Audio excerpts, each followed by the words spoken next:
ప్రేక్షకులకు నమస్కారం. ఆగస్టు 12, 13 తారీఖుల్లో అంటే శనివారం, ఆదివారం ప్రముఖ personal finance professionals Rajeshwar Reddy గారు, చారి గారు సేవింగ్స్ టు సక్సెస్ అనే ఫైనాన్షియల్ మేనేజ్మెంట్కి సంబంధించిన ఆన్లైన్ ట్రైనింగ్ సెషన్ను కండక్ట్ చేయబోతున్నారు. ఆసక్తి ఉన్నవారు ఈ కింద స్క్రోల్ అవుతున్న నంబర్ కాల్ చేసి వెంటనే మీ రిజిస్ట్రేషన్స్ను పూర్తి చేసుకోగలరు. సార్ నమస్తే. సార్ నమస్తే అండి. రాజేశ్వర్ రెడ్డి గారు, ఇప్పుడు ఒక ₹1 కోటి పెట్టి ఇల్లు కొంటాం కదా, ఇల్లు కొన్న తర్వాత ఎటువంటి అదనపు ఖర్చులను ఇంకా భరించాల్సి ఉంటుంది? లోన్ అమౌంట్ కాకుండా ఇల్లు పూర్తయిన తర్వాత ఇంకా ఎటువంటి ఖర్చుల్ని భరించాల్సి ఉంటుంది? జనరల్గా ఇవన్నీ నెగ్లెక్ట్ చేస్తారండి. అంటే మనము ఇల్లు చూస్తాము, లోన్ ఎంత, డౌన్ పేమెంట్ ఎంత, ఈఎంఐ ఎంత, ఈ క్యాలిక్యులేషన్స్ వరకే ఉంటుంది. బట్ ఇంకా చాలా ఫస్ట్ ఇయర్లో ఎంత, సెకండ్ ఇయర్లో ఎంత అనే ఒక క్యాలిక్యులేషన్స్కి వస్తే జనరల్గా మనము ఇల్లు తీసుకున్నప్పుడు ₹1 కోటి ఇల్లు తీసుకున్నప్పుడు డౌన్ పేమెంట్ ఒకటి ఇంపార్టెంట్. డిపెండింగ్ అంటే ఆ పర్సన్ యొక్క క్రెడిట్ దీన్ని బట్టి 10 to 30% మధ్యలో డౌన్ పేమెంట్ ఉండొచ్చు. ఆ తర్వాత GST, property registration, stamp duty ఇవి కూడా ఉంటాయి. ఇవి ఒక 5 to 7% అనుకోండి.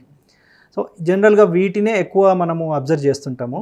బట్ ఇవి కాకుండా చాలా డిఫరెంట్ ఖర్చులు ఉండొచ్చు. అది ఇట్ డిపెండ్స్ ఆన్ లొకేషన్. అంటే ఆ ఇల్లు ఎక్కడుంది, ఇల్లు సైజ్ ఎంత, అండ్ మన ఇండివిజువల్ ప్రిఫరెన్సెస్, ఒక్కొక్కరి టేస్ట్లు ఒక్కొక్కలాగా ఉంటాయి. సో వీటన్నిటి బట్టి వేరీ అవుతుంది. బట్ రఫ్గా ఓవరాల్గా ఒక కాస్టింగ్ అవి ఇవి ఏమేమి ఉండొచ్చు అని అనుకుంటే కనుక జనరల్గా ఎవ్రీ ఇయర్ వచ్చే ప్రాపర్టీ ట్యాక్స్ ఉంటుంది. అప్పటి వరకు రెంట్కుండి ప్రాపర్టీ ట్యాక్స్ వాళ్ళ ఓనర్లు చూసుకోవడంతో దాని మీద అంత ఐడియా ఉండదు, అవగాహన ఉండదు. సో ప్రాపర్టీ ట్యాక్స్ ఒకటి ఎక్స్ట్రా అయిపోతుంది ఎవ్రీ ఇయర్. అది చూసుకొని పే చేయాల్సింది. ప్రాబబ్లీ అది 1 to 2% again basing on the location. So 1 to 2% ఉండొచ్చు. తర్వాత మెయింటెనెన్సెస్ అండ్ రిపేర్స్. ఎందుకు అంటే maintenance in the sense, suppose ఏదో విల్లాకి వెళ్ళినాము, అక్కడ ఓపెన్ లాన్ ఉంది, ఆ లాన్ మెయింటెనెన్స్, తర్వాత మళ్ళీ కన్స్ట్రక్షన్ అయిన ఫస్ట్ ఇయర్లో కొన్ని క్రాక్స్, లీకేజెస్ ఇవి ఉంటాయి, వాటిని సెట్ చేసుకోవాల్సి వస్తుంది. సో ఇవి అన్ఎక్స్పెక్టెడ్ ఎక్స్పెన్సెస్ ఇవన్నీ. ఎందుకంటే ఆ ప్రాపర్టీ మళ్ళీ ఆ బిల్డర్ని బట్టి, ఆ బిల్డర్ యూజ్ చేసిన మెటీరియల్స్ని బట్టి మనకు ఇవి ఎంత తొందరగా రావచ్చు, ఎన్ని రోజులు ఉండొచ్చు అనేది డిపెండ్ అవుతుంది. ఎందుకంటే మనకు జనరల్గా ఐడియా ఉండదు వాళ్ళు ఏం యూజ్ చేశారు లోపల మెటీరియల్ అది అంతా అని. సో ప్రాబబ్లీ ఇది ఒక 1 to 2% యాన్యువల్గా వేసుకోవాలి మనం ప్రాపర్టీ కాస్ట్ మీద. మనం ఎలాగైతే డౌన్ పేమెంట్, ఈ రిజిస్ట్రేషన్ ఛార్జెస్ పెట్టుకుంటున్నామో. సో అది కాకుండా హోమ్ ఇన్సూరెన్స్, అంటే ఏదైనా థెఫ్ట్ కోసమని, లేకపోతే ఏదైనా న్యాచురల్ డిజాస్టర్, ఫైర్, వీటి కోసమని హోమ్ ఇన్సూరెన్స్ అది నార్మల్ తక్కువనే ఉంటుంది. బట్ అది చేపించుకొని దాన్ని కూడా మనం కాస్టింగ్లో యాడ్ చేసుకుంటే బెటర్. మేబీ అది 0.2 to 0.5% ప్రాపర్టీ కాస్ట్ మీద. చిన్న కాస్ట్, బట్ దాన్ని కూడా కన్సిడర్ చేసుకొని ముందే ప్లాన్ చేసుకుంటే బెటర్ అన్నిటికీ. తర్వాత యూటిలిటీ బిల్స్ ఒకటి ఉంటుంది. యూటిలిటీ బిల్స్కి వచ్చేసి రెంట్కున్నప్పటికీ ఇక్కడికి కంప్లీట్ తేడా ఉంటుంది, ఏది ఎలక్ట్రిసిటీ బిల్లో. ఎందుకంటే మనము కన్స్ట్రక్షన్ చేసుకున్నప్పుడు యూజ్ చేసే లైటింగ్ అనుకోండి, ఎంతైనా కొంచెం సోఫిస్టికేటెడ్గా వెళ్ళిపోతాం కాబట్టి అక్కడికి ఇక్కడికి పవర్లో తేడా వస్తుంది. అండ్ ఈ మధ్య గ్యాస్ చూసుకుంటే గ్యాస్ పైప్ లైన్స్ ఇవి వేయడము, సో వాటి maintenance, water anyway it is there. So వీటన్నిటిది చూసుకుంటే ప్రాబబ్లీ ఇది ఒక 2 to 3% మళ్ళీ మనము ఓవరాల్ కాస్టింగ్లో యాన్యువల్గా చెప్తున్నాను, యాన్యువల్గా వేసుకోవాల్సి వస్తుంది. సో యూటిలిటీ బిల్స్ ఒకటి. తర్వాత మెయిన్లీ పర్టికులర్గా ఇంటీరియర్స్కి జనరల్గా అందరూ కాస్ట్ వేసుకుంటారు, బట్ మళ్ళీ అక్కడ వేరియేషన్ అవుతుంది డిపెండింగ్, నేను అన్నట్టు ఇండివిజువల్ ప్రిఫరెన్సెస్. దాన్ని బట్టి ముందే మనం కాస్ట్ సెట్ చేసుకుంటే బెటర్. ఎందుకు అనంటే మెనీ కేసెస్, నేను అబ్జర్వ్ చేసిన మోస్ట్ ఆఫ్ ద కేసెస్లో ఇవన్నీ ప్లాన్ చేసుకోక ఏమైంది అని అంటే పర్సనల్ లోన్ తీసుకొని ఇంటీరియర్స్కి చేస్తున్నారు. చాలా కేసెస్ చూశాను. అవునవును. అట్లా చేయకుండా మనం ముందే ఈ హౌసింగ్కి ఇట్లాంటి ఖర్చులు ఉంటాయి అని చెప్పి ఆ బడ్జెట్లో యాడ్ చేసుకొని క్యాల్కులేట్ చేసుకుంటే బెటర్. ఎందుకంటే పర్సనల్ లోన్ అంటే మళ్ళీ 12-13% ఇంట్రెస్ట్ ఉంటుంది. మళ్ళీ అక్కడ ఆల్రెడీ మనకు హౌసింగ్ లోన్ వెళ్తుంది, మళ్ళీ ఇక్కడ దీనికని చెప్పి ఇది షార్ట్ టెన్యూర్ పెట్టుకోము, లాంగ్ టెన్యూర్ పెట్టుకుంటాం, 5 years 6 years, ఇంకో 5 years 6 years ఇది కట్టాల్సి వస్తుంది. సో ముందే అది సెట్ చేసుకుంటే ఇట్ డిపెండ్స్. నేను అన్నట్టు ఇంటీరియర్ అనేసరికి మీరు ₹1 కోటి ప్రాపర్టీ అంటే 10 లక్షలు అవ్వచ్చు, 15 అవ్వచ్చు, 20 అవ్వచ్చు, కంప్లీట్లీ మన ఇండివిజువల్ చాయిస్ అది. సో దాన్ని బట్టి ముందే సెట్ చేసుకుంటే మనం తీసుకునే ఇల్లు we will live with mental piece.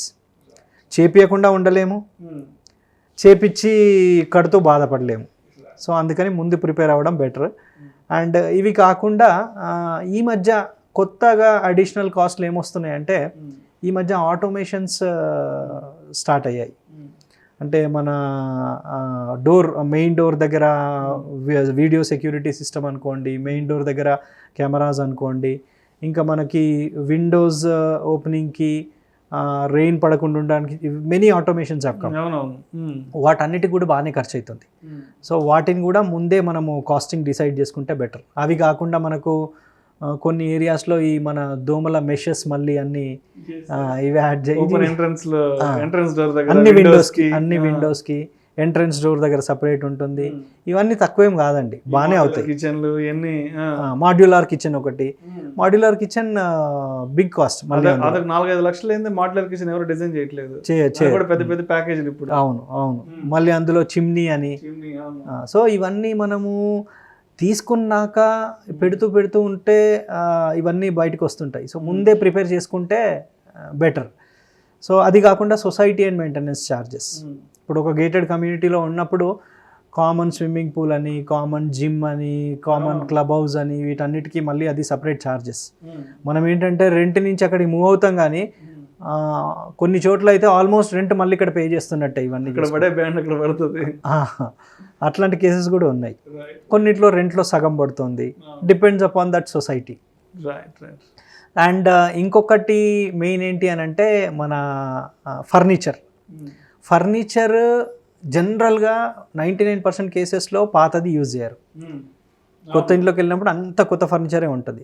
ఆ కాస్టింగ్ కూడా యాడ్ చేసుకుంటే కంప్లీట్లీ సేఫ్. అంటే కొత్త ఇంట్లోకి ఆనందంగా వెళ్ళిపోవచ్చు, లేకపోతే మళ్ళీ వెళ్ళి ఇవన్నీ చూసుకుంటూ బాధపడ్డం కంటే ఓవరాల్గా చూస్తే కాస్టింగ్ ఏమవుద్దంటే మేబీ ఫస్ట్ ఇయర్లో ఒక 25 to 30% వరకు మనకు ఎక్స్ట్రా కాస్టింగ్ పడవచ్చు. సెకండ్ ఇయర్ నుంచి గ్రాడ్యువల్గా తగ్గొచ్చు, but first year is important. So ఆ బడ్జెట్ కూడా మనం ముందే ప్లాన్ చేసేసుకుంటే we will have a peaceful financial life అండి. Thank you sir, thank you so much Rajeshwara Reddy గారు. ఇల్లు కొన్న తర్వాత అదనంగా ఎటువంటి ఖర్చుల్ని భరించాల్సి ఉంటుంది అనే అంశం గురించి మీ విశ్లేషణ ద్వారా చాలా చక్కగా తెలియజేశారు. Thank you so much sir. Thank you.